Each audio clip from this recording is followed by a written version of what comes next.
Bonjour et bienvenue sur cette deuxième vidéo dédiée à l'initiation à l'utilisation du logiciel ArcMap de ArcGIS. Et aujourd'hui, nous allons spécifiquement nous concentrer autant pour moi sur la vectorisation. Comment est-ce que ça se passe dans ArcMap? Alors, dans la précédente vidéo, nous avons utilisé un raster de Kribi, qui est une localité située au Cameroun. Et nous allons continuer avec ce même raster-là. Donc, sans plus tarder, on va passer à la pratique. Sans plus tarder, nous allons procéder à la création des shapefiles, qui est le support, le fichier support sur lequel on va pouvoir adosser autant pour moi la géométrie de tout ce que nous allons vouloir dessiner.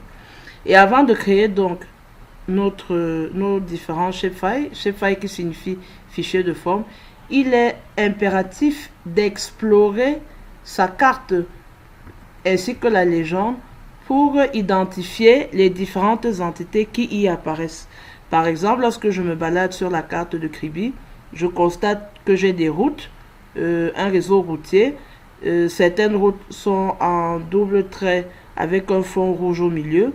D'autres routes ressemblent à des doubles traits interrompus avec du blanc au milieu. D'autres routes ressemblent à des traits interrompus, etc., etc. Je remarque également sur ma carte que j'ai des cours d'eau polylignes, c'est-à-dire sous forme de lignes et de couleur bleue. Je remarque également que j'ai des cours d'eau, ou du moins de l'hydrographie sous forme de polygones. Ça va être la mer, comme nous voyons ici, ou l'océan Atlantique, parce que Kribi est situé sur la côte du Cameroun, Kribi Campo, parce que la carte va jusqu'à Campo, au sud du Cameroun, à la frontière avec la Guinée équatoriale. Donc, on a carrément le côté maritime à côté, et ce côté bleu maritime, on ne peut pas le représenter sous forme de ligne.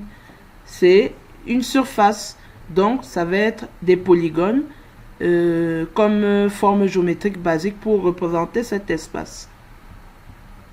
Également, je constate, si je zoome encore, que sur ma carte, j'ai des courbes de niveau. Ce sont ces espèces de lignes de couleur marron à bistre. Et j'ai des courbes de niveau maîtresse, parce qu'il y en a qui sont un peu plus foncées et il y en a qui sont un peu moins foncées. Donc j'aurai des courbes maîtresses et des courbes normales. J'ai également des points qui apparaissent et qui apparemment semblent matérialiser des localités, et puisqu'on voit généralement des noms à côté. Bref, vous l'aurez compris, je dois me balader sur l'ensemble de ma carte pour identifier toutes les entités qui y apparaissent. Pourquoi? Parce que à chaque entité, je vais devoir créer un shapefile pour cela. Je remarque également que hormis les cours d'eau polylignes et les cours d'eau, la mer ou l'océan qui va aller sous forme de polygone, il y a également un cours d'eau fleuve qui est polygonal. Et si c'est des polygones, ça veut dire on va le mélanger avec l'océan. Vous voyez, là j'ai un polygone, c'est des cours d'eau. Donc, ça me donne donc au total plusieurs shapefiles à créer. J'aurai un shapefile des localités. J'ai même également les points côtés. Les points côtés, ce sont ces points noirs qui représentent les sommets de certaines collines ou montagnes. Et généralement, ces points noirs sont accompagnés d'une valeur qui représente l'altitude de ce sommet-là. Donc, en gros, si je dois vectoriser toute cette carte, j'aurai un shapefile pour les localités sous forme de points, c'est-à-dire la forme géométrique sera des points. J'aurai également un shapefile courbe de niveau, dans lequel je vais aller mettre les différents types de courbes de niveau, et y compris la valeur d'altitude partout où je pourrais trouver des altitudes. J'aurai également un shapefile pour les cours d'eau en polygone, qui va porter les fleuves et la mer ou l'océan. J'aurai également un shapefile polyligne, cette fois-ci des cours d'eau. J'aurai un shapefile pour le réseau routier, etc., etc. Donc, on va créer tous ces éléments tout de suite. Pour ce faire, on va aller dans Arc Catalogue. Arc Catalogue, c'est l'application de ArcGIS Desktop qui permet de créer et de gérer tous les dossiers, tous les fichiers de ArcMap. Donc, je vais cliquer sur Arc Catalogue ici en haut. Voilà. Et lorsque je clique sur Arc Catalogue, j'ai la possibilité, vous pouvez le présenter sous plusieurs formes en cliquant tout simplement sur le bouton Toggle Contents Panel et ça vous permet de configurer l'affichage de Arc Catalogue comme vous voulez. Bon, personnellement, je préfère cet affichage à deux niveaux, de telle sorte que lorsque je clique en haut par exemple, j'ai le contenu du dossier en bas.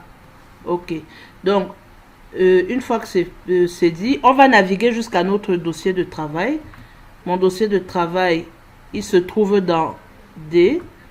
Je l'ai appelé dans la vidéo précédente tutoriel. Et dans tutoriel, je suis dans l'espace de mon dossier. Alors, qu'est-ce que je vais faire? Je vais venir me placer dans la moitié du bas et je vais faire un clic droit dans le vide. Ensuite, je vais aller dans New et dans New, je clique sur Shapefile.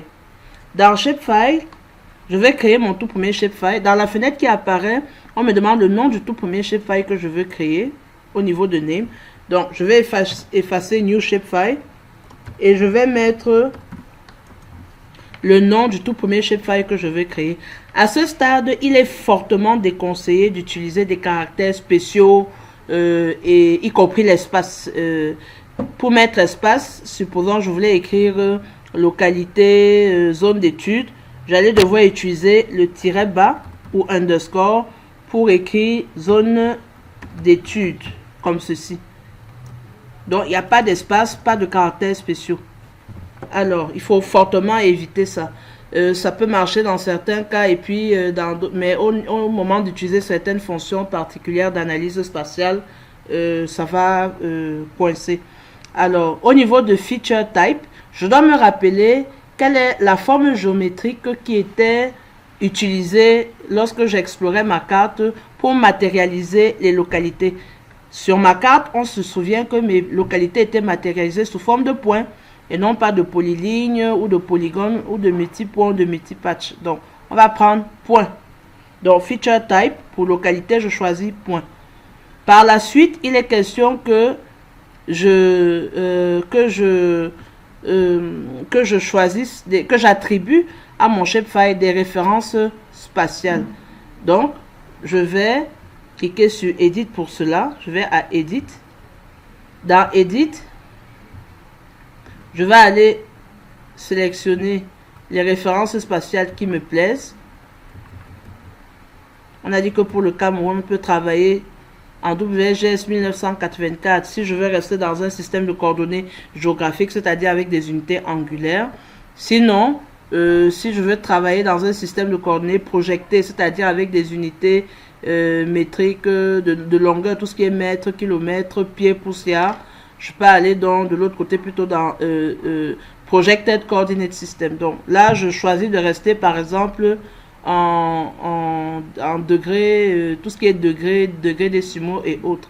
Donc, WGS 84 du système de coordonnées géographiques. Ensuite, je clique sur OK. Et voilà automatiquement mon shapefile qui s'est créé et qui s'est rapidement ajouté tout seul au niveau du Table of Content. Je vais procéder à la création d'autres shapefiles. Par exemple, cette fois-ci, je vais créer route. Et les routes, bien que nous ayons vu tout à l'heure que les routes avaient plusieurs symbologies différentes, je vais créer un seul shapefile pour toutes les routes. Et c'est au moment de faire la mise en page que, à partir d'un seul shapefile de route, je pourrais avoir plusieurs symbologies différentes. Donc, mon shapefile des routes, on s'est rendu compte c'était en fait des polylignes. On verra qu'il y a possibilité de choisir dans les symboles de mise en page des polylignes qui sont sous forme de deux lignes côte à côte avec un espace au milieu. Donc, mais la forme primaire ici, c'est polyligne pour route. Je vais également aller choisir les références spatiales.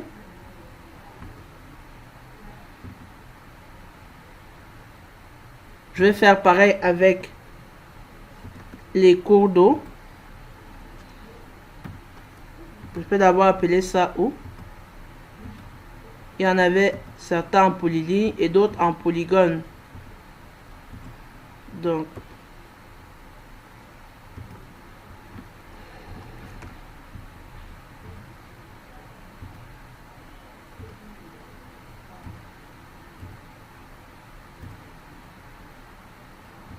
alors, il ne veut pas parce qu'il détecte qu'on a exactement le même nom pour eux. Il y a déjà, enfin les noms sont similaires, donc il me demande de distinguer un peu. Bon, on peut appeler ça par exemple fleuve ou bien au polygone.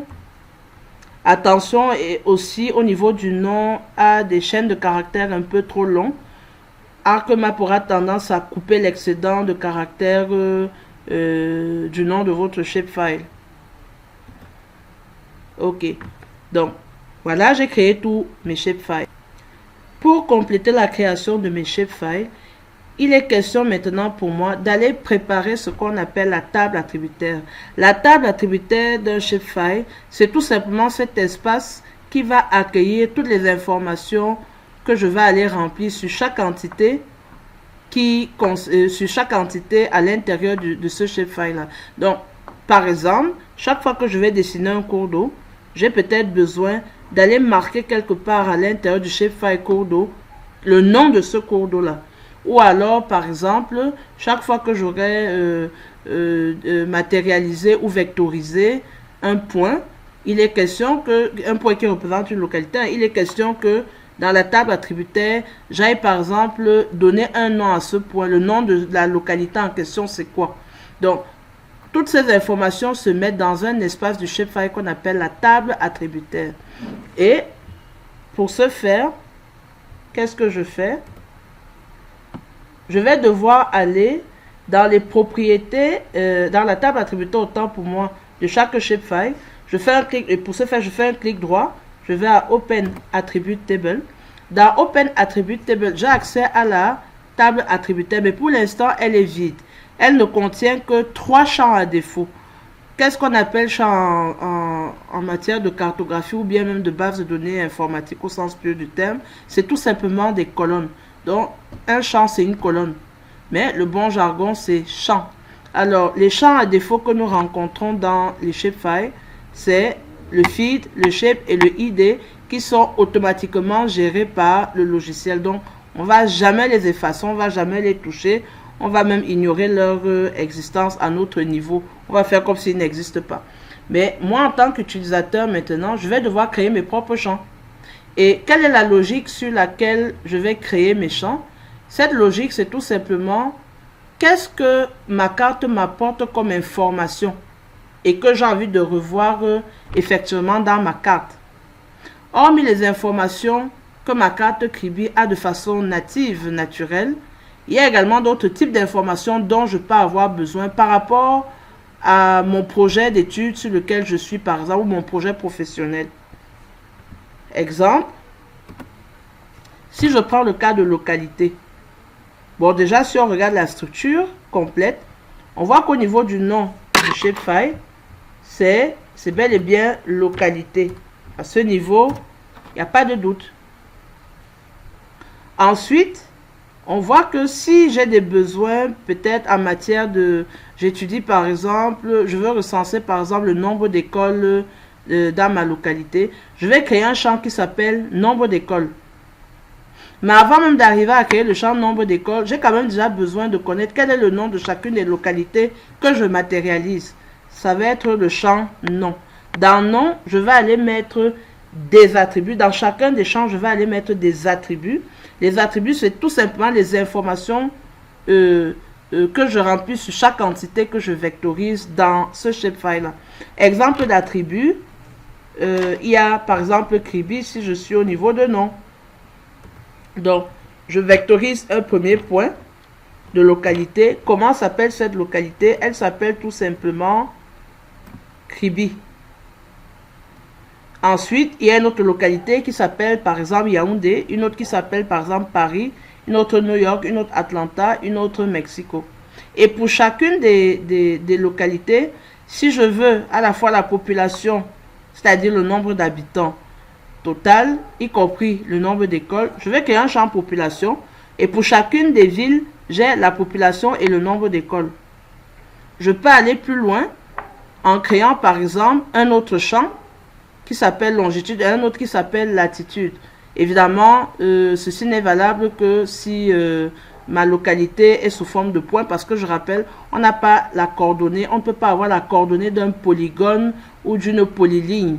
On a plutôt des intervalles de coordonnées pour tout ce qui est polygone et polyligne. Mais lorsqu'il s'agit d'un point, c'est-à-dire lorsqu'on a la chance qu'une localité n'a pas été matérialisée comme une surface, mais plutôt comme un point, à ce moment, on peut valablement calculer les coordonnées longitudinales et latitudinales, c'est-à-dire X et Y. Donc là, je peux mettre une colonne longitude et une colonne latitude et mettre les valeurs de coordonnées que je veux, si je les ai. Ou alors, il y a des formules de calcul que le logiciel propose pour calculer ces coordonnées automatiquement. Mais dans tous les cas, voilà des exemples de champs et des exemples d'attributs à l'intérieur d'un shapefile. Et si je reviens à la ville de Kribi par exemple, en fouillant la légende de Kribi, je vais me rendre compte que nulle part on ne m'a demandé la population, ou nulle part on ne m'a donné d'informations sur la population, ou le nombre d'écoles, ou bien même la coordonnée de chaque ville. Mais c'est par rapport peut-être à mes besoins personnels, à ce sur quoi je travaille, que c'est par rapport à tout ça que je vais devoir peut-être créer mes propres champs qui vont entrer dans mes centres d'intérêt. Alors, pour revenir au logiciel, pour créer un champ, je vais tout simplement aller cliquer sur Table Options, c'est-à-dire cette icône-ci, et je vais cliquer sur Add Field. Lorsque je clique sur Add Field, il y a une fenêtre qui apparaît. Cette fenêtre me demande tout simplement de donner un nom au champ. Le premier champ que je décide de créer, c'est nom, pour stocker le nom des localités. Et au niveau de type, il est tout simplement question de choisir la nature des attributs. Quelle est la nature des attributs qui vont être accueillis dans la colonne nom? Si je dis par exemple Paris, Paris c'est une ville, mais les caractères qui composent Paris sont des caractères alphabétiques, c'est du texte et non pas des chiffres. Du coup, au niveau de type, je vais choisir texte. Je rappelle qu'à défaut de texte, le type propose plusieurs autres attributs. Ça va être des entiers courts, des entiers longs, des flottants, des décimaux, du texte et des dates. Donc, pour ce qui est des noms, c'est du texte et pas des chiffres. Donc, je choisis texte. Si j'ai l'impression que dans ma zone d'étude, à des localités dont le nom est kilométrique par exemple, je peux régler au niveau de length ici le nombre total de caractères que pourra accueillir chacune des cellules de ma colonne. On va se limiter à la valeur à défaut dans le cas de ce cours qui est 50. Donc je clique sur OK et voilà la colonne ou le champ nom qui vient de se créer. Je vais répéter la même opération pour tous les autres champs qui me sembleront utiles et dans tous les autres shapefiles. Une fois mes shapefiles créés entièrement et la table attributaire de chacun de mes shapefiles aménagés, je peux donc passer naturellement à la prochaine étape qui est la vectorisation proprement dite et le remplissage de cette table attributaire là. Alors, pour ce faire, vous allez, on va d'abord ouvrir la barre d'outils Editor au cas où elle n'est pas présente dans vos outils plus haut. Ça veut dire vous viendrez dans Customize, Toolbar et Toolbar vous allez cocher Editor au cas où la barre d'outils n'est pas encore active. Une fois que vous avez cliqué sur Customize Toolbar, vous allez, excusez-moi, Zoom to layer, ça me permet de revenir directement aussi sur la carte. Alors, une fois que vous avez la barre d'outils Editor, vous cliquez sur le bouton Editor. Et dans Editor, vous cliquez sur Start Editing. Start Editing va vous permettre d'activer les outils de vectorisation. Alors, comment vectorise-t-on donc? Il faut premièrement zoomer suffisamment sur la carte pour placer votre point ou vos éléments. Je propose qu'on commence par vectoriser les points. Alors, comment vectorise-t-on un shapefile point? Donc, je zoome suffisamment comme c'est le cas.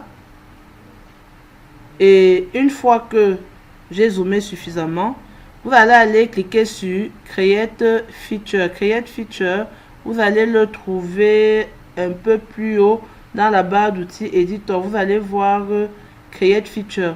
Bon, chez moi, il était déjà actif, c'est pour ça qu'il s'ouvre sur le côté. Je l'ai rangé sur le côté. Alors, s'il n'est pas sur le côté, vous cliquez tout simplement sur lui et il va s'afficher là. Je rappelle que pour décrocher ou accrocher une barre d'outils, comme c'est le cas, je vais par exemple fermer. Je vais cliquer encore dessus, Create Feature. Je rappelle que chez vous, vous n'aurez pas forcément Create Feature accroché sur le côté comme c'était le cas. Donc pour accrocher sur le côté, je porte la fenêtre et je vais l'accrocher soit sur l'une des touches directionnelles qui apparaît sur l'écran. Donc si je veux l'accrocher à ma droite, soit je viens ici à droite et ça fait ça. Soit alors je viens sur l'autre marque-ci qui va toujours à droite. Je fais ça et ça va s'accrocher. Ensuite, je clique sur ce petit bouton qui s'appelle Auto Hide. Il fera en sorte que lorsque j'ai besoin de lui, je clique sur lui. Dès que je pars cliquer quelque part à côté, il se range pour dégager l'espace du frame et me permettre de vectoriser sans encombrement. Ok, donc je clique donc sur Create Feature. Et dans Create Feature, je vais cliquer sur le shapefile que je m'apprête à vectoriser. Par exemple, localité. Je peux éventuellement aussi bien classer ceci pour voir certains outils en bas.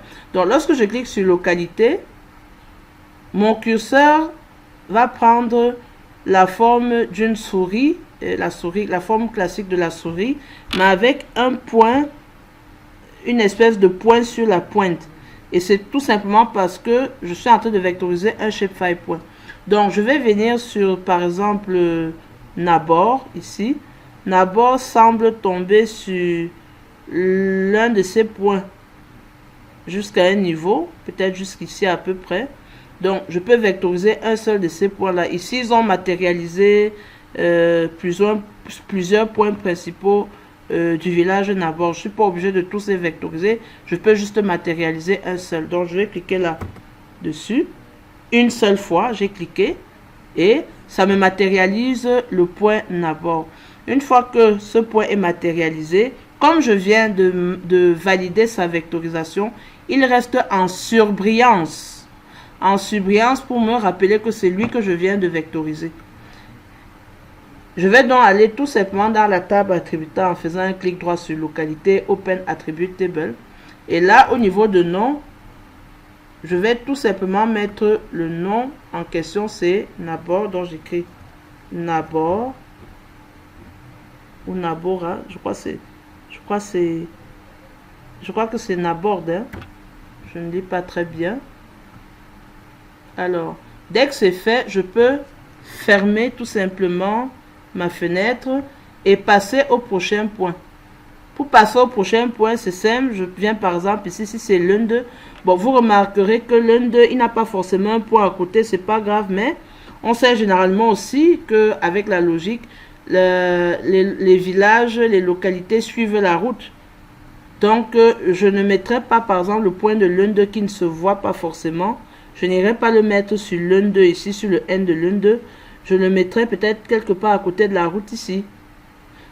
Je ne sais pas à quelle localité appartiennent ces deux points, donc je ne vais même pas prendre la peine de les vectoriser. Donc, je viens ici à côté, je clique une fois, ça m'affiche l'un d'eux. Je repars dans la table attributaire et je remplis, je mets, pardon, l'un d'eux. Ok. Si c'est bon, je peux continuer comme ça indéfiniment. Pardon. Localité. Je peux placer par exemple Ebomé ici. Je repars dans la table attributaire et je clique, j'écris Ebomé. Voilà. Ok. Dès que je finis, ou bien alors pendant que je vectorise, il est fortement recommandé d'enregistrer au fur et à mesure les vecteurs que nous matérialisons. Pourquoi? Parce que il peut arriver, par exemple, un bug informatique qui fait planter la machine, ça peut arriver peut-être, ou bien je travaille sur un desktop et je n'ai peut-être pas d'onduleur à côté ou quelque chose, une batterie supplémentaire qui peut me permettre de continuer de travailler même s'il n'y a plus d'électricité. Donc vraiment, pour enregistrer au fur et à mesure que je vectorise, je vais aller dans Editor, Save Edit. Cela me permet de conserver les vecteurs que j'ai matérialisés. Ça n'a rien à voir avec la disquette en haut qui va être utilisée un peu plus tard dans notre projet. Donc tant que je vectorise, je peux tout simplement aller dans Editor, Save Edit, au fur et à mesure que je vectorise. Ok. Donc, lorsque j'ai matérialisé, je veux me permettre d'éteindre un peu le fond de carte en décochant tout simplement. Donc, lorsque je vectorise, au fur et à mesure que je vectorise, j'ai mes éléments qui s'affichent comme ceci. Si je veux supprimer, par exemple, un shapefile, un vecteur autant pour moi, j'ai plusieurs façons de procéder. Soit par exemple, je vais par exemple vouloir supprimer ceci, ces 4 points que j'ai mis de façon aléatoire. Alors, qu'est-ce que je fais? Je prends l'outil Edit Tool. Je viens faire un drag avec, c'est-à-dire je maintiens et je tire tout simplement le curseur. Ça sélectionne plusieurs et j'appuie sur la touche supprimer de mon clavier, Delete. Ça, c'est une des façons de procéder. Et là, j'ai sélectionné avec Edit Tool, qui est l'outil de sélection et de réédition de tout shapefile, de tout vecteur qu'on va matérialiser. Mais comme c'est des points et qu'il n'y a pas grand chose à rééditer dessus, ça va tout simplement sélectionner. Je ne peux rien faire d'autre avec. Alors, je peux éventuellement aussi utiliser l'outil Select Feature pour sélectionner les vecteurs que je veux supprimer. Peut-être je peux dire que je veux seulement les deux ci. Ensuite, j'appuie sur la touche Delete ou supprimer de mon clavier. Une autre façon de procéder, je peux aller dans la table attributaire. Et dans cette table attributaire, je vais un peu me déplacer comme ça, voilà. Dans cette table attributaire, qu'est-ce que je fais? Je sélectionne par exemple les shapefiles, les vecteurs autant pour moi que je veux supprimer. Je peux en sélectionner un ou plusieurs, ça veut dire je maintiens et puis je tire juste. Donc je maintiens, je tire. Et dès que c'est sélectionné, je viens cliquer sur Delete Selected. Et ça va me supprimer également les vecteurs dans le frame. Ok. Donc voilà les façons de supprimer un vecteur.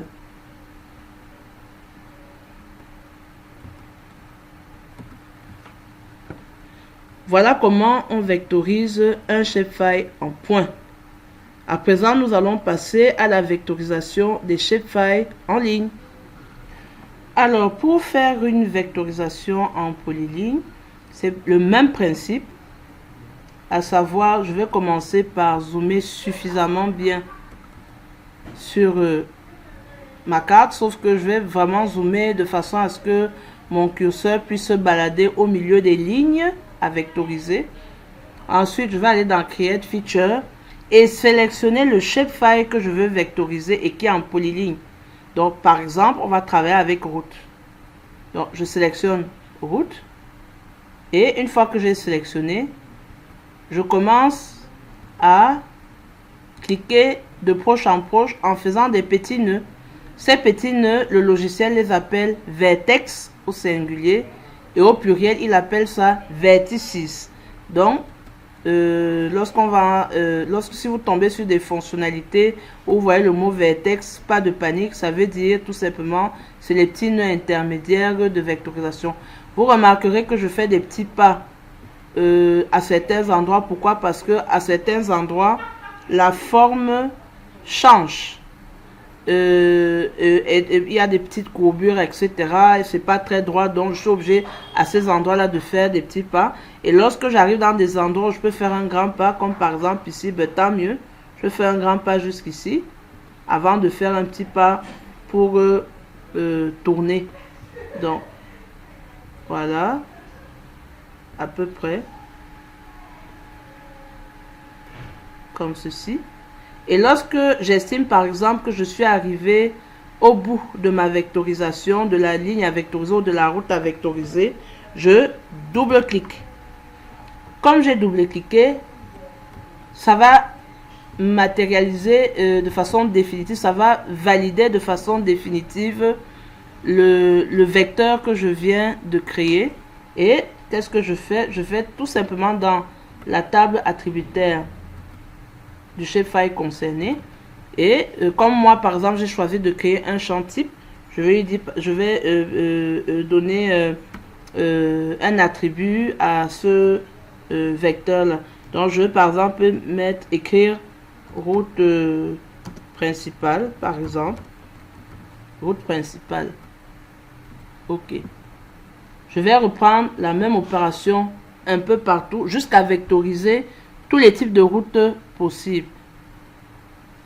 Dès que je finis de vectoriser tous les types de routes possibles, en remplissant la table attributaire, il peut arriver que je veuille supprimer certains vecteurs.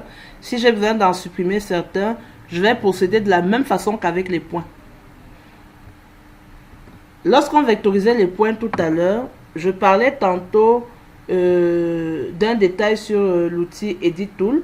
Je disais qu'il me permet à la fois de sélectionner, mais à la fois de rééditer certains vecteurs. Qu'est-ce que j'appelle rééditer? Il s'agit pour cet outil de revenir sur un des vecteurs, par exemple. Je le sélectionne, mais surtout, je double-clique sur lui. Lorsque je double-clique sur lui, j'ai accès à tous ces nœuds. Et dès que j'ai accès à tous ces nœuds, je peux bouger certains de ces nœuds à ma guise pour peut-être corriger la forme, etc. Je peux même rajouter des nœuds intermédiaires. Et c'est pour ça que je parlais de réédition. Alors le Edit Tool est le seul qui me permet de faire des rééditions, c'est-à-dire d'avoir accès aux nœuds de mon vecteur. Tandis que si j'utilise par exemple Select Feature, et que je viens même double-cliquer dessus, vous voyez, rien ne se produit. Je n'ai pas accès au nœud. Le Edit Tool aussi me permet de déplacer mon vecteur. Vous voyez, là, je viens le déplacer. Je peux le déplacer vraiment comme je veux. Alors, je vais annuler. Si j'ai fait une erreur, je peux cliquer sur Undo pour annuler. Alors, donc, voilà à quoi me sert le Edit Tool. Si je veux modifier donc, par exemple, la forme en modifiant un nœud, je peux par exemple, qu'est-ce que je fais? Je double-clique. Dès que j'ai accès au nœud, je viens placer mon curseur sur le nœud que j'ai envie de bouger, par exemple.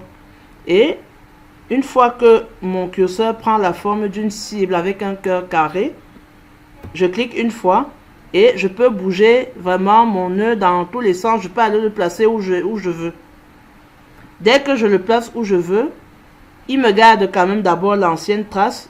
Il me propose aussi la nouvelle configuration, la nouvelle position. Si je vois que ça me convient, je vais tout simplement cliquer dans le vide. Si je vois que ça ne me convient pas, je reviens me placer sur le nœud pour le placer peut-être autrement. Et dès que je suis satisfait de la position, je clique dans le vide et ça va me valider le tracé. Voilà. Je vais annuler. Si je veux rajouter maintenant un nœud, je double-clique comme ceci. Et chaque fois, vous avez remarqué, chaque fois que je double-clique, il y a une nouvelle barre d'outils qui apparaît qui s'appelle Edit Vertices. Cette barre d'outils, j'ai le choix, soit je la verrouille complètement en la plaçant un peu plus haut avec les autres barres d'outils pour qu'elle ne disparaisse plus à chaque fois que je vais aller cliquer dans le vide et que je n'aurai plus besoin d'elle. Ou alors, je peux la laisser toujours disparaître et puis tant mieux.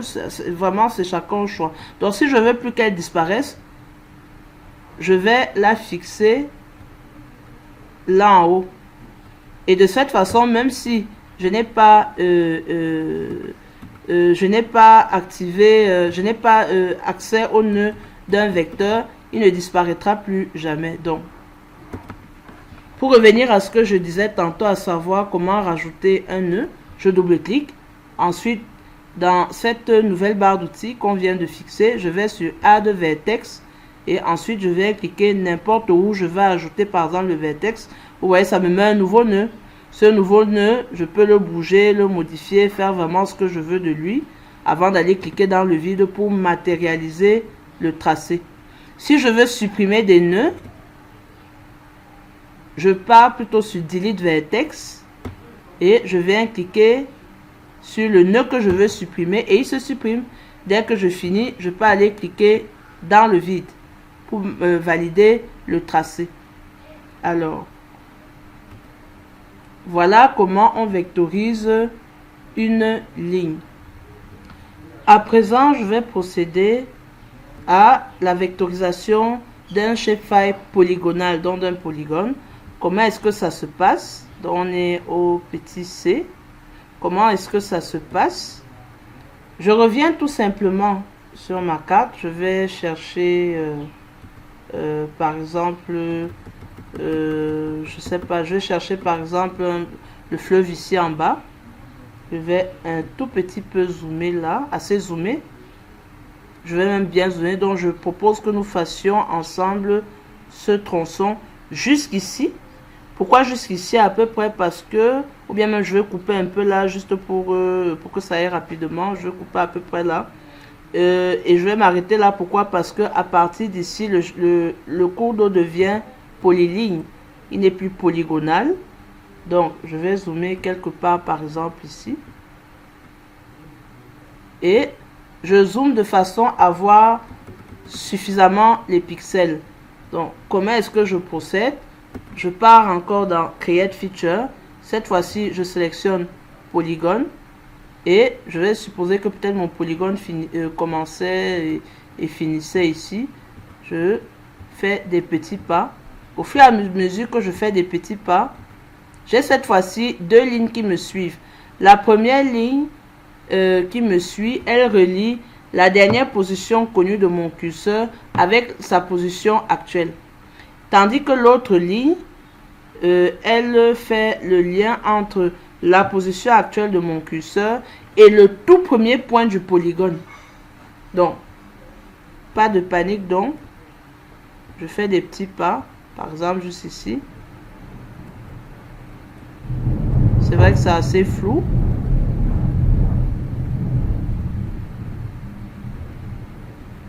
Et dès que je finis, je reviens toujours vers là où j'ai commencé. Donc, je dois toujours un polygone. On achève un polygone toujours vers le premier point où on a commencé. Toujours. Donc, dès que je reviens sur le tout premier point de mon polygone, je double-clique et ça me donne mon polygone. Évidemment, dans la table attributaire, je vais toujours aller mettre un nom. Je ne connais plus comment s'appelle ce cours d'eau. Il me semble que c'est là, le Kunje, par exemple. OK. Donc, je viens de vectoriser mon polygone. Si je veux supprimer mon polygone ou un polygone dans mon shapefile, je procède de la même façon qu'avec les polylignes et les points. Après avoir achevé la vectorisation des différentes formes géométriques les plus basiques et les plus courantes, à partir desquelles on peut avoir vraiment toutes les formes possibles sur une carte, nous allons maintenant voir ce qu'on appelle la vectorisation topologique. On ne va pas voir tous les outils, mais on va en voir les principaux. La vectorisation topologique, c'est quoi? C'est une façon de vectoriser qui va me permettre de respecter un minimum de règles géométriques, notamment la contiguïté, la superposition, ce genre de choses. Et peut-être pour matérialiser ça mieux, Je prendrai 3 cas de figure pour vous permettre de comprendre ce qu'on appelle vectorisation topologique. Alors, dans le premier cas de figure, lorsque je dézoome, on a l'impression que j'ai par exemple 2 segments de route qui forment parfaitement un T. Ça arrive souvent, hein. Il y a des axes routiers qui peuvent être complètement perpendiculaires à un autre. Mais lorsque je zoome de près, je me rends compte que les 2 tronçons de route ne se touchent pas. Et dans le cas numéro 2, les 2 tronçons se touchent, mais il y a un tronçon qui déborde légèrement un peu plus, alors que dans la réalité, sur le terrain, ce n'est pas le cas. Si je décide de faire une analyse spatiale, par exemple, j'ai un hôpital et je veux demander quel est le chemin le plus court pour arriver à cet hôpital-là. Si l'hôpital se trouve, par exemple, ici, et que je décide de dire au logiciel de me calculer justement le chemin le plus court, ou bien de me montrer le chemin pour arriver à cet hôpital, j'aurai immédiatement un message d'erreur parce qu'il va se rendre compte que ici, il y a un vide et du coup, il ne peut pas arriver à l'hôpital. Pourquoi? Parce que les 2 roues ne se touchent pas. Il va m'afficher un message d'erreur. Dans l'autre cas de figure, vu que le tronçon est un peu plus long, pour rejoindre l'hôpital ici, il va me dire que vraiment, la distance à parcourir, c'est par exemple 2 km. Alors que dans la pratique, si on mesure le chemin, la distance à parcourir est peut-être d'1 km 800. Pourquoi? D'où sont les 200 mètres peut-être du dessus? C'est tout simplement parce que la route a été vectorisée, ce segment de route a été vectorisé de telle sorte que peut-être on a eu la main un peu légère et on a débordé un peu trop. Donc ça va me fausser des résultats.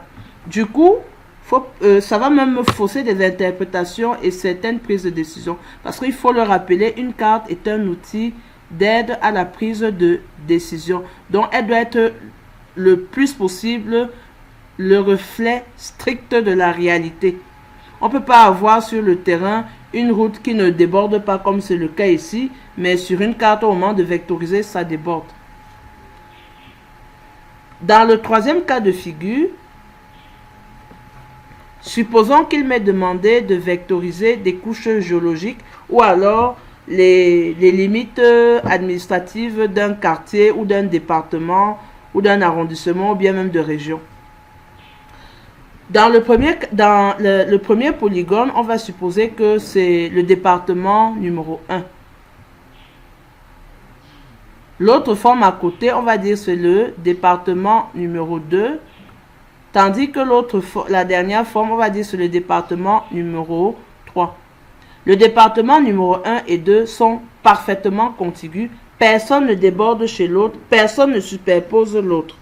Par contre, quand je compare les limites de voisinage entre le département 1 et le département 3, je constate que le département 3 a tendance à déborder un peu, donc à recouvrir le département numéro 1. Et en même temps, le département numéro 1 a tendance aussi à déborder un peu, c'est-à-dire à aller recouvrir de l'espace à l'intérieur du département numéro 3. Du coup, en termes de géométrie, j'aurais absolument du mal à donner la superficie. Je vais donner une superficie qui sera donc erronée. Quelle est la superficie donc du département numéro 3? Est-ce celle qui s'arrête ici ou bien est-ce celle qui s'arrête là? Le logiciel va considérer ce que vous aurez noté par rapport à la table attributaire. Si j'ai dessiné le département numéro 3 en débordant par ici, il va me donner une superficie avec cette petite marge-là. Mais visuellement, ce sera faux. Pourquoi? Parce que j'ai aussi le département numéro 1 qui déborde de l'autre côté. Vous voyez, ça crée des petits conflits et de logique même. Donc, la vectorisation topologique est là pour régler ce genre de choses, pour m'empêcher de commettre des erreurs de ce genre, comme on a dans ce cas de figure numéro 3, et même dans les cas de figure 1 et 2.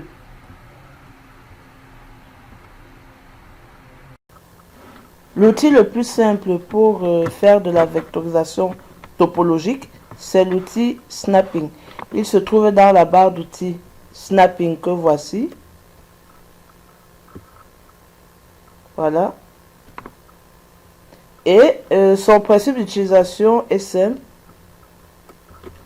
Vous cliquez sur le bouton Snapping de cette barre d'outils. Ensuite, vous cochez Use Snapping. Et une fois que vous cochez Use Snapping, pour permettre à l'outil effectivement de fonctionner, vous vous rassurez que vous avez coché tous les types de géométrie possibles qui vous intéressent pour que le curseur puisse s'agripper. Snapping en français signifie capture, c'est-à-dire le principe ici va donc être que le curseur s'agrippera pendant que je suis en train de vectoriser un élément. Le curseur s'agrippera si besoin est partout où il détectera par exemple des points, des extrémités et autres, des contours géométriques, etc. ou tout autre élément d'un vecteur voisin ou à l'intérieur du même shapefile ou d'un shapefile voisin. Alors, je vais faire une petite démo avec route. Donc, je vais Start Editing de nouveau. Je vais prendre route. Je vais d'abord décocher ceci.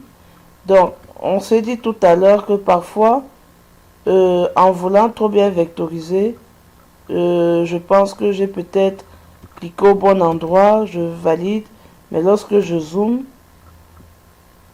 tout de suite je me rends compte que mon trait déborde par exemple. Je pouvais avoir un autre cas de figure où mon trait ne touche carrément pas. On l'a vu tout à l'heure dans les deux cas. Alors pour pallier à ça, c'est pas compliqué. Qu'est-ce que je fais? Je vais dézoomer un peu. Voilà. Alors je vais activer l'outil Snapping et je vais régler même sa sensibilité juste pour les besoins de la démonstration. Je vais lui mettre une tolérance de 100 pixels. Lorsque je veux donc vectoriser, vous voyez, mon curseur est ici, mais vous voyez déjà qu'il s'accroche à la localité plus haut, au point de la localité plus haut. Lorsque je viens par exemple ici, vous voyez mon curseur est encore ici, mais il s'accroche déjà à l'extrémité du segment de route que je viens de faire. Si je le diminue un peu, disons par exemple 40, il me permet de me rapprocher un peu plus de n'importe quel vecteur environnant. Dans tous les cas, c'est à ça qu'il sert. Alors, je vais le remettre à 10 pour vectoriser. Et qu'est-ce que je fais donc? Je vectorise normalement. Et dès que j'arrive à proximité de l'extrémité, il va s'agripper seul. Je vais marquer mon vertex et aller valider mon tracé un peu plus loin. De cette façon, quel que soit le niveau de zoom que je vais choisir, il n'y aura jamais d'espace entre les deux tronçons, ou alors il n'y aura jamais le cas de figure où le tronçon horizontal par exemple va déborder légèrement du tronçon vertical. Ok, donc ça règle le problème. Si maintenant je veux faire de la vectorisation topologique avec un polygone, on va utiliser un autre outil. Donc je vais prendre par exemple le cas de figure de deux départements, des limites de deux départements ou de deux quartiers mitoyens. Alors je prends, je vais tricher avec le polygone O juste pour les besoins de la démonstration. Alors j'ai un premier polygone comme celui-ci. Voilà. Et je voudrais matérialiser le département d'à côté ou le quartier d'à côté. Alors qu'est-ce que je fais? J'ai deux façons de procéder. Soit je commence par vectoriser, évidemment avec l'outil Snapping activé pour me rassurer que je vais bel et bien m'agripper aux extrémités, ou bien je vais bel et bien m'agripper quelque part au premier polygone.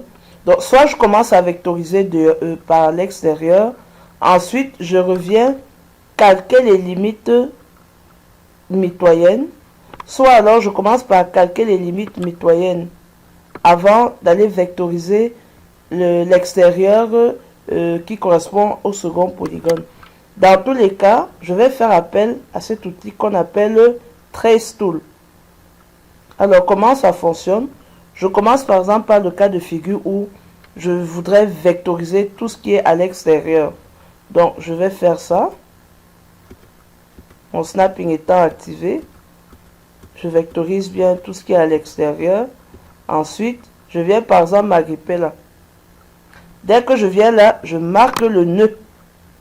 Une fois que j'ai marqué le nœud, je pars prendre l'outil Trace. S'il n'est pas à côté, n'hésitez pas à cliquer sur la petite flèche ici avant de le sélectionner. Alors s'il est déjà présent, tant mieux, je le prends. Et dès que je le prends, je reviens cliquer là où j'ai laissé mon curseur. Il a une couleur rouge. Donc, je clique là. Et dès que je clique là, tout ce que j'ai à faire, c'est de balader mon curseur sans cliquer. Je dis bien balader mon curseur ou ma souris sans cliquer sur aucun bouton. Donc, je peux me tenir à distance et je balade en épousant la forme. Donc, que je sois proche ou à distance, ça ne dérange pas.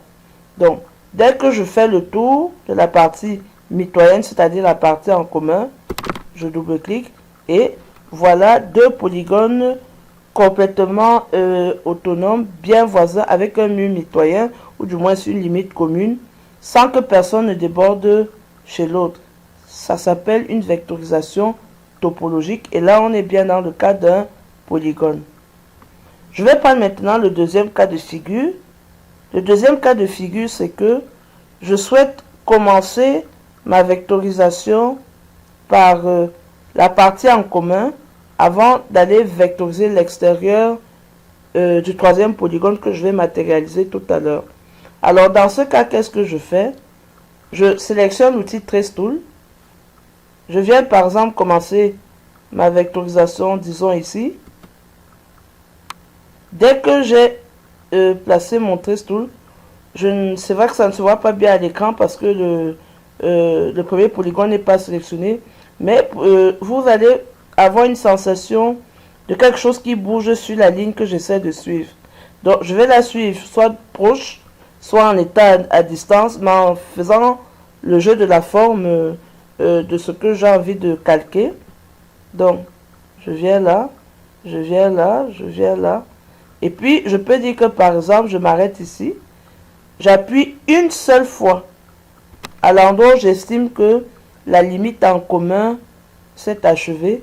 Je repars prendre cet outil qui s'appelle Strike Segment. Ensuite, je vais me balader partout à l'extérieur et valider mon troisième polygone.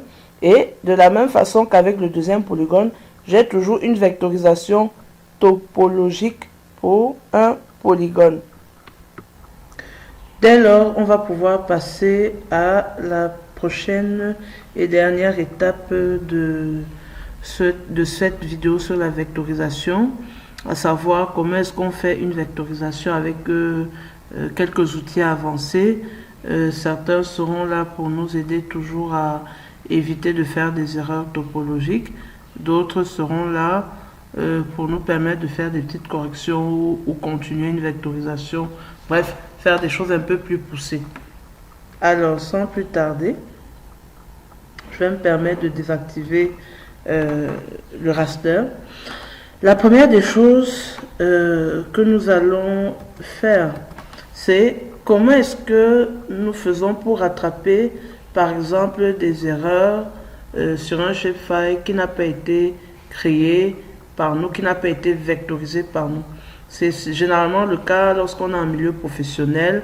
Vous avez peut-être un confrère ou une entreprise qui va vous transmettre des fichiers, mais ces fichiers ont des aberrations. comment travailler avec ces fichiers sans que cela n'impacte sur les vraies analyses spatiales que vous aurez à faire un peu plus loin devant. Alors, je vais commencer par les polylignes. Et le premier cas de figure que je prends, c'est le cas de figure où, très clairement, j'ai des tronçons de route qui ne se touchent pas. Comment faire lorsque j'ai un tronçon de route, des tronçons de route qui ne se touchent pas du tout, et alors qu'ils devraient se toucher? Donc, pour corriger, par exemple, ça, j'ai le choix, soit je supprime, je reprends, mais ça va être trop long, etc. Soit alors, et quand je reprends, j'utilise le snapping, l'outil snapping. Soit alors, la solution la plus simple et la moins longue, elle consiste à sélectionner le tronçon de route qui n'a pas besoin d'être prolongé, c'est-à-dire le tronçon de route qui n'a pas de problème, et d'aller dans la barre d'outils qu'on appelle Advanced Editing, qui est déjà active chez moi, Advanced Editing. Dans Advanced Editing, je vais aller chercher l'outil qu'on appelle Extend Tool. Je le sélectionne. Dès que je le sélectionne, vous allez me permettre de zoomer un peu. Dès que je le sélectionne, je vais venir tout simplement cliquer sur le bout à partir duquel le prolongement de l'autre tronçon de route doit s'effectuer. Donc, je clique une fois et vous voyez, il a prolongé le tronçon de route pour aller rejoindre l'autre tronçon. Et je peux zoomer à l'infini comme je veux au niveau du point d'intersection. Je n'aurai jamais, mais alors jamais de vide. Je n'aurai jamais un autre cas de figure où ça va déborder, jamais. Alors, ça, c'était pour le premier cas de figure. Le deuxième cas de figure, j'ai par exemple un tronçon qui déborde. Ça peut arriver. On m'a remis un shapefile comme ça et je veux faire mes petites corrections avant de passer à des analyses spatiales compliquées. Qu'est-ce que je fais pour corriger cela? C'est-à-dire pour corriger le petit bout qui déborde. Sachant évidemment que dans la nature, il faudrait que ce soit la réalité. C'est-à-dire, il ne faut pas oublier qu'une carte est le reflet de la réalité. Si dans la réalité, ce tronçon de route ne déborde pas l'autre, alors je corrige. Mais si dans la réalité, ce tronçon de route déborde effectivement, alors je n'ai pas de correction à faire dessus. Donc, comment ça se passe lorsque je voudrais corriger donc, le fait qu'un tronçon de route a débordé? Une fois de plus, je vais sélectionner l'autre tronçon qui n'a aucun problème. Je vais repartir dans la barre d'outils Advanced Editing. Sauf que cette fois-ci, je vais cliquer sur l'outil Trim Tool. Lorsque je sélectionne l'outil Trim Tool, je vais revenir cliquer sur l'extrémité qui a débordé. Sur l'extrémité du tronçon routier qui a débordé. Donc je clique dessus, tac, une seule fois, et l'excédent va diminuer, il va être coupé tout seul. Donc voilà un autre exemple d'outil avancé, de vectorisation avancée. Autre chose, il arrive couramment que dans l'exercice de notre fonction de géomaticien, nous soyons amenés à chercher à gagner du temps au maximum pendant qu'on vectorise. Je rappelle que chaque fois qu'on vectorise, je vais par exemple prendre le cas de route. Chaque fois qu'on vectorise une entité et qu'on valide son tracé, une ligne supplémentaire se rajoute dans la table attributaire.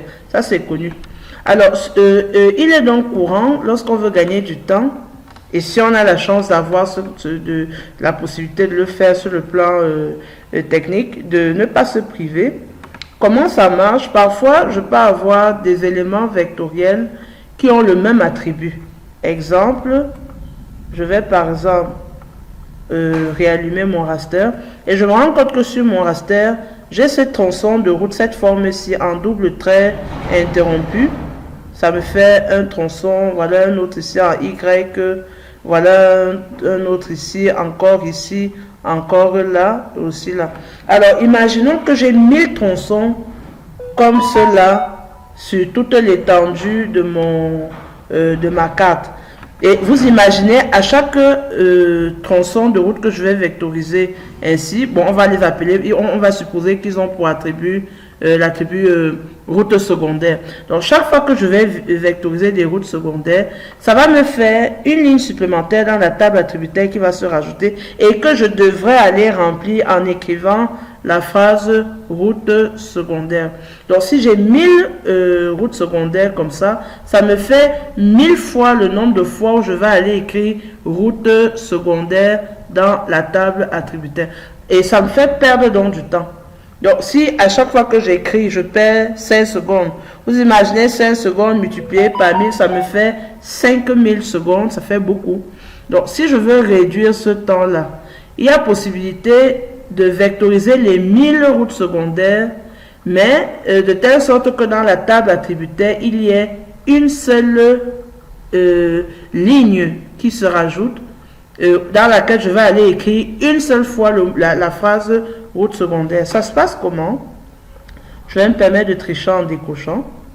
Je vais ouvrir un peu ma table attributeur pour que vous voyez comment ça va se passer. Alors, pour ce faire, je vous introduis ce qu'on appelle le finish part. Le finish part, c'est quoi? C'est lorsque je vectorise, par exemple, le premier tronçon, dès que j'arrive à un niveau, je ne double-clique plus pour valider le tracé, mais je fais plutôt un clic droit et je vais à finish part. Je reprends le processus. Je fais encore finish part. Enfin, bref, vous l'aurez compris, je vais finish part autant de fois que nécessaire.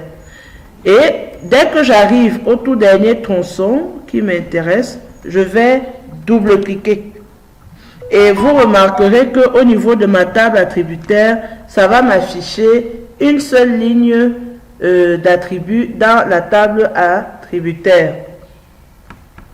Et je peux donc écrire la route principale. Ok, c'est cool. Je clique sur le tout premier carreau là en haut pour désélectionner tout le monde. Donc, voilà ma route route secondaire. Vous allez m'excuser. Pas principale, secondaire. Voilà. Donc, j'ai dans mes routes secondaires. Et vous remarquerez que lorsque je sélectionne un seul des tronçons, donc une seule des routes secondaires, tout le monde se sélectionne. Je sélectionne par exemple celui-ci, tout le monde se sélectionne. Pareil pour le dernier, pareil pour le premier et pareil pour la ligne ici. Ça veut bien dire que les 4 temps pour moi ont bel et bien été vectorisés, mais m'ont créé une seule ligne dans la table attributaire grâce au finish part. Maintenant, il ne faut pas oublier, cette astuce n'est là que pour m'aider à gagner du temps, me faciliter un peu les choses dans la vectorisation, mais je ne dois en aucun cas garder ça ainsi, parce qu'au moment de faire des analyses spatiales complexes, quel est le chemin le plus court pour arriver, je ne sais pas à quel point de ma carte, ou bien je ne sais dans quelle ville. Vous êtes d'accord avec moi qu'on ne pourra pas utiliser des tronçons de route secondaire comme ça?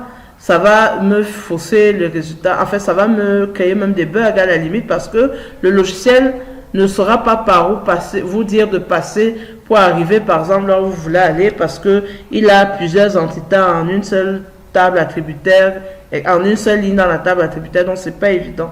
Donc, dès que je finis de vectoriser par exemple tous mes 1000 routes secondaires, qu'est-ce que je fais?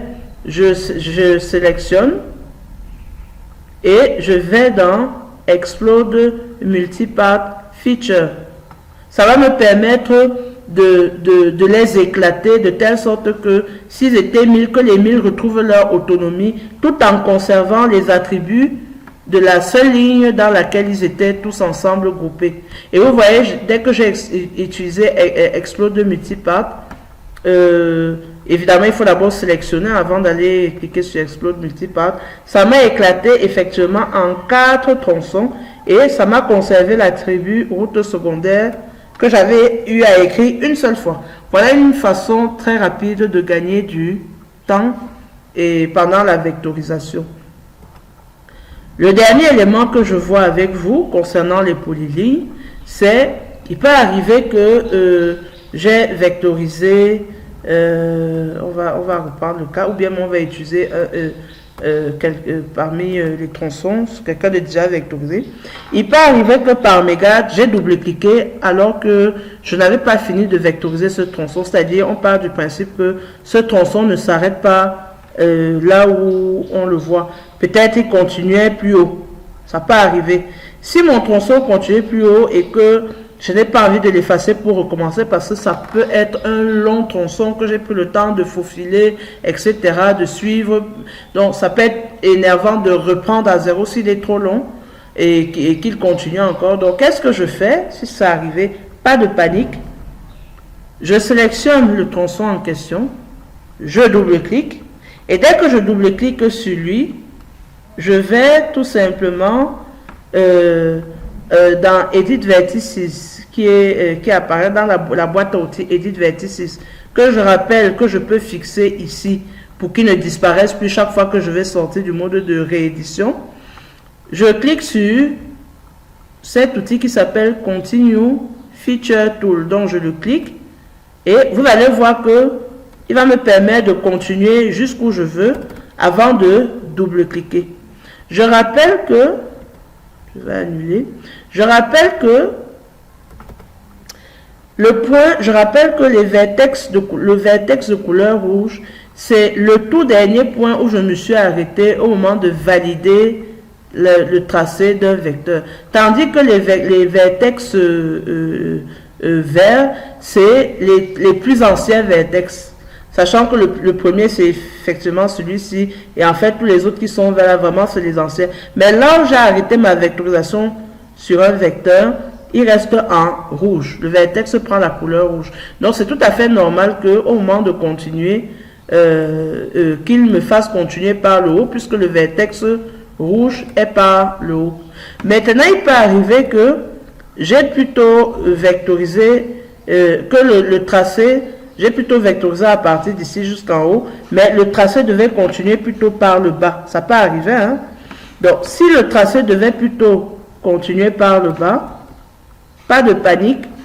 Vu que mon rouge se trouve en haut et que c'est pas par là que j'ai envie de continuer, et c'est plutôt par le bas, qu'est-ce que je fais? Je viens placer mon curseur avec l'outil Edit Tool. Je viens placer mon curseur sur le vertex qui est vert, mais par lequel j'ai envie de continuer la vecto. Je fais dès que mon curseur prend la forme d'une cible avec un cœur carré, je fais un clic droit, ensuite je vais à Flip. Ça va me permettre d'inverser le début et la fin de ce vecteur-là. Et une fois que c'est inversé, je prends mon crayon, Continue Feature Tool, et je continue la vectorisation et je valide. Voilà un outil très utile également lorsqu'on fait de la vectorisation et qu'on veut faire des manipulations un peu plus poussées. On va achever notre cours avec toujours dans les quelques outils de vectorisation avancés, mais cette fois-ci on va s'attaquer aux polygones. Alors comment ça se passe lorsque j'ai des polygones? Il y a souvent plusieurs cas de figure qui peuvent se poser. Le premier cas de figure que je m'en vais vous introduire, c'est celui-là dans lequel j'ai par exemple des îlots au milieu de mon polygone, de mon polygone. Ça peut être une île, ça peut être tout ce que vous pouvez imaginer. Donc je vais par exemple venir zoomer, on va dire même ici. Voilà, je vais prendre ça. Donc ici on voit bien qu'on a un cours d'eau polygonal avec une île au milieu. Alors comment est-ce que je vais faire cela? Je prends bien mon outil de vectorisation polygonale. Bon, évidemment, il faut bien zoomer, il ne faut pas faire comme moi. Il faut bien zoomer. Je dessine bien mon cours d'eau.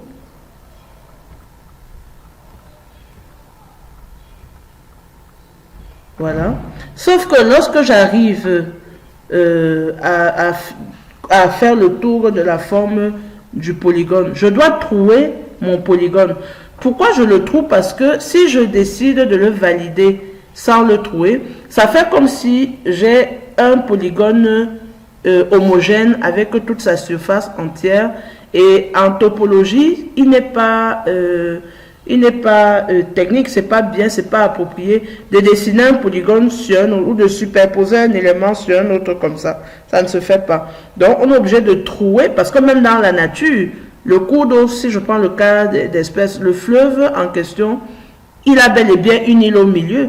Donc, cette île n'a pas d'eau. Donc, pourquoi valider un tracé homogène, complètement fermé et plein, comme s'il n'y avait jamais eu cette île-là, pour dire qu'on va venir redessiner une île au-dessus de l'eau. L'île, même de façon logique et naturelle, quand on regarde dans la nature, l'île n'est pas posée sur l'eau du fleuve, non.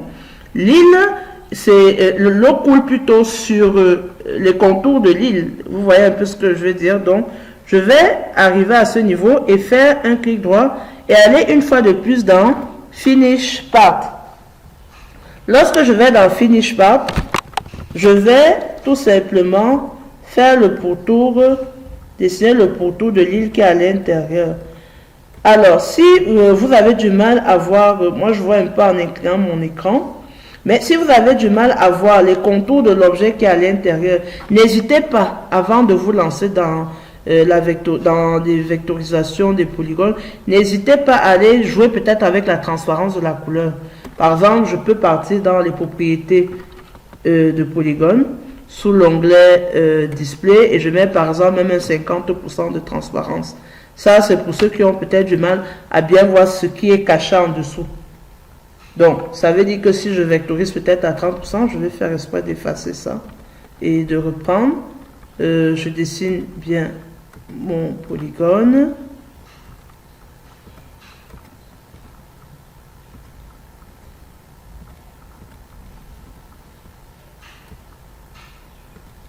Voilà. Je mets Finish Part. Si je vois que 50%, c'est toujours pas bien, je peux aller augmenter. Hein? Mais l'essentiel, c'est de pouvoir bien voir ce qui se passe en dessous. Bon, moi, je dessine un truc à la volée comme ça, juste pour les besoins. Mais, ou bien, si ça vous gêne complètement, vous pouvez décider carrément de mettre un no color au niveau de fill color. Juste pour voir bien l'intérieur. Ça peut aussi arriver. Mais dans tous les cas, moi, je vais remettre une couleur. Dans tous les cas, ce qui se passe, c'est que je viens de dessiner mon fleuve, mais en tenant compte que le fleuve a un vide au milieu, vide à travers lequel ressort mon île ou je ne sais pas quel autre objet qui était prévu là. Donc, une fois que j'ai trouvé mon polygone, cours d'eau, je peux maintenant, si j'ai un shapefile végétation, vous allez me permettre de stop editing en enregistrant. Vous allez me permettre, parce qu'on ne crée malheureusement pas de shapefile pendant qu'on est en mode start editing. Donc, je vais créer par exemple végétation. Et c'est un polygone également. Polygone, je vais prendre par exemple ça. Ok. Je repars faire start editing. Voilà. Alors, ce que je veux dire par là, c'est quoi? C'est que je viens de finir de trouver mon polygone. Maintenant, il est question que je remplisse l'intérieur du polygone. Mais avant avec un autre vecteur. Alors, le vecteur qui correspond à ce qui se trouve au milieu du polygone, quelle est sa nature? Qu'est-ce que la légende de ma carte me dit? La légende de ma carte me dit que l'intérieur, là, qui est vert ici, c'est une végétation. Donc, du coup, c'est normal que dans végétation, que je vectorise le polygone qui est à l'intérieur en le mettant plutôt dans végétation. C'est pour ça que dans Create Feature, je vais cliquer plutôt sur végétation et non plus sur au polygone. Parce que si je dis au polygone, ça suppose que la couche qui est à l'intérieur, c'est toujours de l'eau du fleuve. Et du coup, ben, ça voudrait dire que pourquoi eau du fleuve entourée par eau du fleuve? Eau du fleuve entourée par eau du fleuve, ça veut dire que j'aurais dû faire une seule vectorisation unique de l'eau du fleuve une fois. Ça n'a pas de cohérence. Ça peut être plutôt le cas si je travaille avec des couches géologiques. Par exemple, j'ai la carte géologique de ma zone d'étude et je décide comme ça, voilà, il y a peut-être ce qu'on appelle chez nous les géologues, j'ai, je sais pas moi, des intrusions, des enclaves, je sais pas trop quoi, à l'intérieur d'une grande couche géologique. Donc je dessine la grande couche géologique et comme il y a une autre couche géologique au milieu de la grande couche géologique, ben, au moment de vectoriser, de combler le trou, je vais encore cliquer sur couche géologique au niveau de Create Feature. Mais dans le cas d'espèces que nous on a aujourd'hui, dans le cadre de cette vidéo, c'est plutôt végétation, c'est pas le même shapefile qui remplit le trou. Vous voyez un peu? Donc, comme c'est pas le même shapefile, je sélectionne le bon shapefile correspondant et je vais vectoriser l'intérieur. Mais attention, je vais le vectoriser en respectant les règles de topologie. Comme si je m'amuse à cliquer un peu parce que je sais que j'ai activé l'outil snapping, ça va me faire rater des vertex intermédiaires. Du coup, pour éviter qu'il y ait des vertex intermédiaires que mon curseur va oublier sur lesquels mon curseur va oublier de s'agripper, mieux vaut prendre l'outil Trace Tool qui est le plus fidèle de tous. Je clique une fois là, je balade mon curseur et puis je double-clique et vous voyez que tout de suite il m'a vectorisé correctement